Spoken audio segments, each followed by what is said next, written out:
Hello and Guten Tag. Welcome to the September review of German 1 at Heartland Middle School. I'm Mr. Anderson, and I'm going to talk to you a few minutes about what your student can expect to learn in our class this coming month.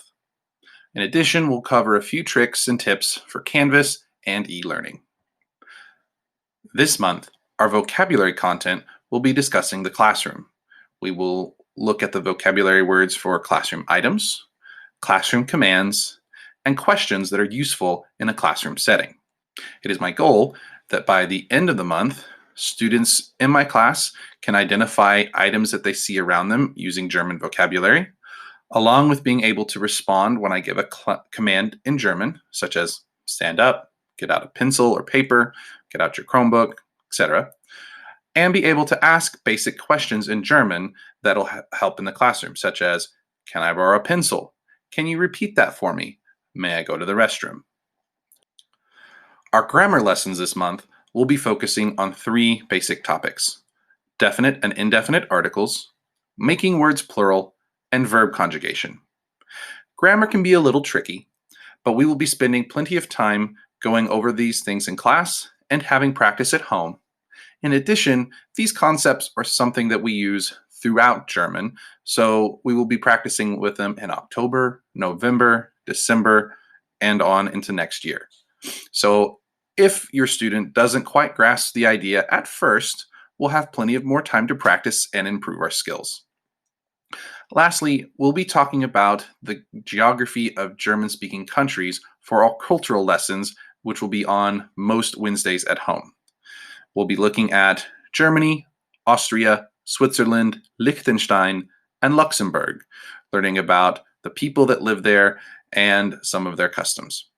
Now let's take a look at a few tips and tricks for both Canvas and e-learning at home in general. Okay, this is what your child should see when they log into my Canvas course. At the top of the homepage, you can access my email address. You have a short explanation of what to expect in the class, and at the bottom, we have three buttons. Here we have the syllabus button, which will take you to a Google document that gives the detailed information about the course and its expectations. Over here, we have a link to the Canvas gradebook, where students can get feedback on assignments that have been graded. However, this is not the Infinite Campus gradebook, which is the actual official gradebook of the school. In the middle here, we have modules. This is the heart of the online learning course. Okay, this is the modules page.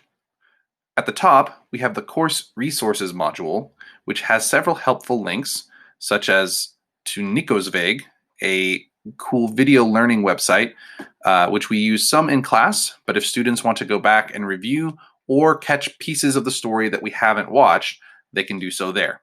It's good practice. We also have the link to the online dictionary that I recommend students use. I know it's tempting to rely on Google Translate, but Google Translate does not handle grammar at all, and it oftentimes will pick a word that is not actually the best word to use. So Google, this online dictionary is a better choice. Below that, we have several podcasts that I recommend as extra practice as well that will also help. Once we're done with course resources, we have the weekly modules. Each week of school will have its own module, which will be subdivided between Group A and Group B. Below each group title will be the Week at a Glance page. You can click here and access a short summary of the week and links to some of the assignments, just like what you see here. When you click on a link for the daily assignment page, it'll take you to something like this. It'll have a short summary of what you're learning that day, links to a video that explain the lesson in detail, along with a link to a Google slideshow version without sound. Then you will have the links to the various assignments. Some assignments will have listening activities.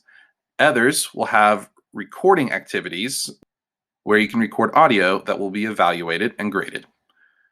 Other assignments will be more traditional multiple choice or fill in the blank answers. Now that we've looked at Canvas, I want to give you a few other suggestions. First, I would recommend that every student review the slideshows and or videos from the at-home lessons the night before they return to class. So for my A group kids, that's Sunday night, and for my B group kids, that's Wednesday night. This way, the information that you covered at home will be fresh in your mind when you return to class, where we will be building on top of what you were supposed to cover at home. In addition, I would recommend each student find some things that interest them that will help them practice on their own. There are plenty of podcasts in German that are geared for German language learners, in addition to YouTube channels.